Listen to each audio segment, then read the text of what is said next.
Alice's Adventures in Wonderland by Lewis Carroll. Chapter 1. Down the Rabbit Hole. Alice was beginning to get very tired of sitting by her sister on the bank, and of having nothing to do. Once or twice she had peeped into the book her sister was reading, but it had no pictures or conversations in it. And what is the use of a book, thought Alice, without pictures or conversations? So she was considering in her own mind, as well as she could, for the hot day made her feel very sleepy and stupid, whether the pleasure of making a daisy chain would be worth the trouble of getting up and picking the daisies, when suddenly a white rabbit with pink eyes ran close by her. There was nothing so very remarkable in that, nor did Alice think it so very much out of the way to hear the rabbit say to itself, oh dear, I shall be too late."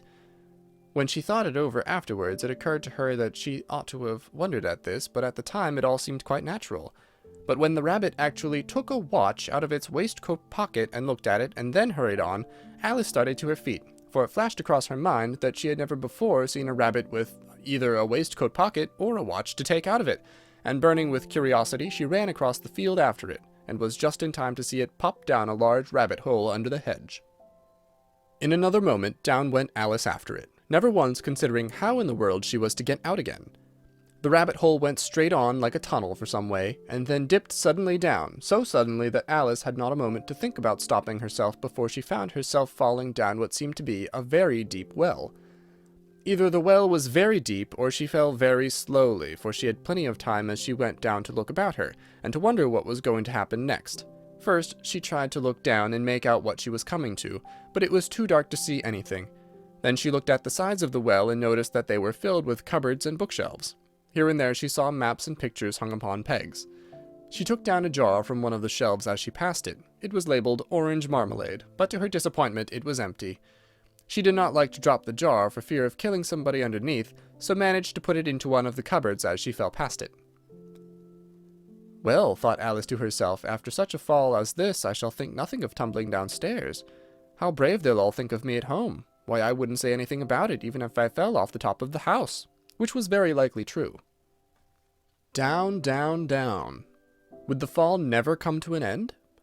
I wonder how many miles I've fallen by this time, she said aloud. I must be getting somewhere near the center of the earth. Let me see, that would be 4,000 miles down, I think.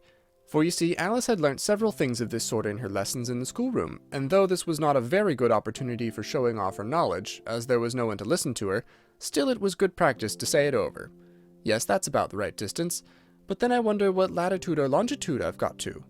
Alice had no idea what latitude was, or longitude either, but thought they were nice grand words to say. Presently she began again. I wonder if I shall fall right through the earth. How funny it'll seem to come out among the people that walk with their heads downwards. The antipathies, I think. She was rather glad there was no one listening this time, as it didn't sound at all the right word. But I shall have to ask them what the name of the country is, you know. Please, ma'am, is this New Zealand or Australia? And she tried to curtsy as she spoke. Fancy curtsying as you're falling through the air. Do you think you could manage it? And what an ignorant little girl she'll think me. No, it'll never do to ask. Perhaps I shall see it written up somewhere. Down, down, down.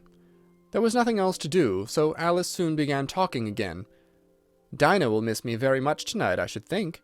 Dinah was the cat. I hope they'll remember her saucer of milk at tea time. Dinah, my dear, I wish you were here down with me. There are no mice in the air, I'm afraid, but you might catch a bat, and that's very like a mouse, you know. But do cats eat bats, I wonder? And here Alice began to get rather sleepy and went on saying to herself, in a dreamy sort of way, do cats eat bats? Do cats eat bats? And sometimes, do bats eat cats? For you see, as she couldn't answer either question, it didn't much matter which way she put it. She felt that she was dozing off, and had just begun to dream that she was walking hand in hand with Dinah, and saying to her very earnestly, Now, Dinah, tell me the truth. Did you ever eat a bat? When suddenly, thump! Thump! Down she came upon a heap of sticks and dry leaves, and the fall was over. Alice was not a bit hurt, and she jumped up onto her feet in a moment. She looked up, but it was all dark overhead. Before her was another long passage, and the white rabbit was still in sight, hurrying down it. There was not a moment to be lost. Away went Alice like the wind, and was just in time to hear it say, as it turned a corner, Oh, my ears and whiskers, how late it's getting! She was close behind it when she turned the corner, but the rabbit was no longer to be seen. She found herself in a long, low hall which was lit up by a row of lamps hanging from the roof. There were doors all around the hall, but they were all locked, and when Alice had been all the way down one side and up the other, trying every door, she walked sadly down the middle, wondering how she was ever to get out again. Suddenly she came upon a little three-legged table, all made of solid glass. There was nothing on it but a tiny golden key, and Alice's first idea was that this might belong to one of the doors of the hall. But alas, either the locks were too large or the key was too small, but at any rate it would not open any of them. However, on the second time around, she came upon a low curtain she had not noticed before, and behind it was a little door about 15 inches high. She tried the little golden key in the lock, and to her great delight it fitted. Alice opened the door and found that it led into a small passage, not much larger than a rat hole. She knelt down and looked along the passage into the loveliest garden you ever saw. How she longed to get out of that dark hall and wander about among those beds of bright flowers and those cool fountains, but she could not even get her head through the doorway. Molly, even if my head would go through, thought poor Alice, it would be of very little use without my shoulders. Oh, how I wish I could shut up like a telescope. I think I could if I only knew how to begin. For you see, so many out-of-the-way things had happened lately that Alice had begun to think that very few things indeed were really impossible. There seemed to be no use in waiting by the little door, so she went back to the table, half hoping she might find another key on it, or at any rate a book of rules for shutting people up like telescopes. This time she found a little bottle on it, which certainly was not here before, said Alice, and tied round the neck of the bottle was a paper label with the words "Drink me" beautifully printed on it in large letters. It was all very well to say "drink me," but the wise little Alice was not going to do that in a hurry. "No, I'll look first," she said, "and see whether it's marked poison or not," for she had read several nice little stories about children who had got burnt and eaten up by wild beasts and other unpleasant things, all because they would not remember the simple rules their friends had taught them, such as that a red-hot poker will burn you if you hold it too long, and that if you cut your finger very deeply with a knife it usually bleeds. And she had never forgotten that if you drink much from a bottle marked poison, it is almost certain to disagree with you sooner or later. However, this bottle was not marked poison, so Alice ventured to taste it, and finding it very nice, it had in fact a sort of mixed flavor of cherry tart, custard, pineapple, roast turkey, coffee, and hot buttered toast. She very soon finished it off. "What a curious feeling," said Alice. "I must be shutting up like a telescope." And so it was indeed. She was now only 10 inches high, and her face brightened up at the thought that she was now the right size for going through that little door into that lovely garden. First, however, she waited for a few minutes to see if she was going to shrink any further. She felt a little nervous about this. "For it might end, you know," said Alice to herself, "in my going out altogether like a candle. I wonder what I should be like then," and she tried to fancy what the flame of a candle looks like after the candle is blown out, for she could not remember ever having seen such a thing. After a while, finding that nothing more happened, she decided on going into the garden at once. But alas for poor Alice! When she got to the door, she found she had forgotten the little golden key, and when she went back to the table for it, she found she could not possibly reach it. She could see it quite plainly through the glass, and she tried her best to climb up one of the legs of the table, but it was too slippery, and when she had tired herself out with trying, the poor little thing sat down and cried.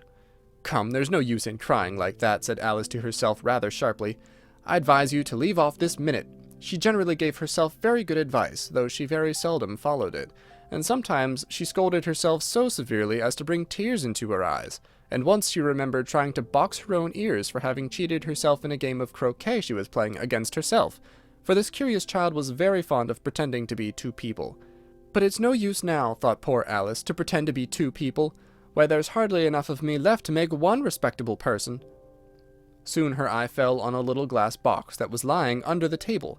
She opened it and found in it a very small cake, on which the words "Eat me" were beautifully marked in currants.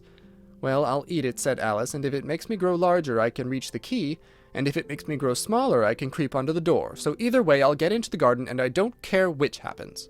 She ate a little bit and said anxiously to herself, "Which way, holding her hand on the top of her head to feel which way it was growing, and she was quite surprised to find that she remained the same size.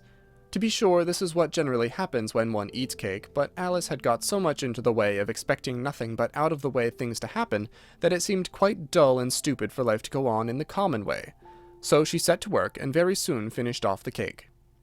End of Chapter 1.